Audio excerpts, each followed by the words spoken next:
नमस्कार, मैं दुष्टुर उपाध्याय। जब से भारतीय मूल के ज़ोहरान ममदानी न्यूयॉर्क के पहले मुस्लिम मेयर बने हैं, तब से ही दुनिया भर में कई तरह की चर्चाएं हो रही हैं। चर्चा इस बात को लेकर भी है कि आखिर न्यूयॉर्क में कितने मुसलमान हैं कि जिनकी ज़ोहरान की जीत में बड़ी भूमिका रही है, और वो क्या वजह है कि जिसके चलते ही ममदानी को जीत हासिल हुई। लेकिन इन सबसे बड़ी चर्चा किसी बात की है, तो वो है कि क्या ममदानी अमेरिका के पहले मुस्लिम राष्ट्रपति बनेंगे। ये चर्चा इसलिए क्योंकि न्यूयॉर्क का जो भी मेयर बनता है, उसका रोल और राजनीतिक हैसियत एक मिनी राष्ट्रपति की तरह होती है। वो कैसे, वो भी आपको आंकड़ों के साथ बताऊंगा। साथ ही बताऊंगा कि मेयर बनने के बाद भी ज़ोहरान ममदानी कैसे बुरे फंस गए हैं कि वो राष्ट्रपति की रेस से बाहर हो जाएंगे। तो पहले बात करते हैं न्यूयॉर्क का मेयर बनना कैसे अमेरिका का राष्ट्रपति बनने का रास्ता बनाता है। दरअसल न्यूयॉर्क सबसे ज्यादा जीडीपी वाला शहर है। इसकी सालाना जीडीपी करीब 2.3 ट्रिलियन डॉलर है। न्यूयॉर्क की जीडीपी भारत की जीडीपी के आधे से भी ज्यादा है।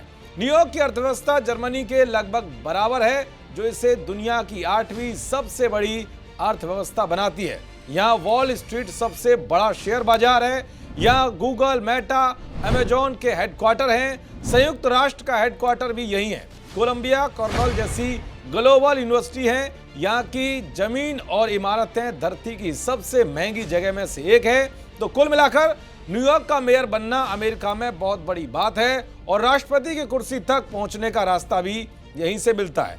लेकिन मेयर बनने के बाद भी ज़ोहरान ममदानी को राष्ट्रपति बनने का मौका नहीं मिल पाएगा। इसके पीछे की क्या वजह है, आइए आपको बताता हूं। दरअसल आर्टिकल 2 सेक्शन 1 में साफ लिखा है कि अमेरिका का राष्ट्रपति बनने के लिए व्यक्ति को 3 शर्तें पूरी करनी होती हैं। पहला, वो नेचुरल बॉर्न सिटीजन यानी कि उसका जन्म अमेरिका में होना ही चाहिए। दूसरा, उसकी उम्र कम से कम 35 वर्ष हो।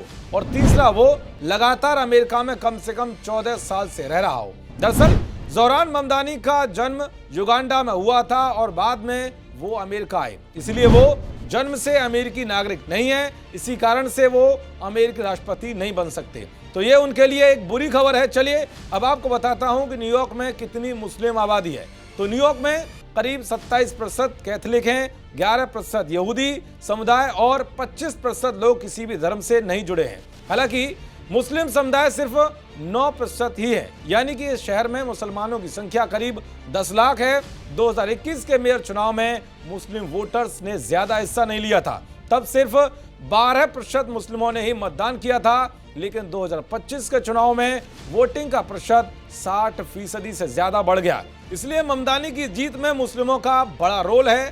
ज़ोहरान की जीत की कुछ बड़ी वजह यह भी है कि उन्होंने वर्किंग क्लास को टारगेट किया, उन्होंने प्रवासियों की मुश्किलों को समझा और उसके लिए संवेदनाएं दिखाई। यही नहीं, उन्होंने इसे अपने फेवर में करने के लिए कई फ्री स्कीमें लॉन्च करने के वादे किए।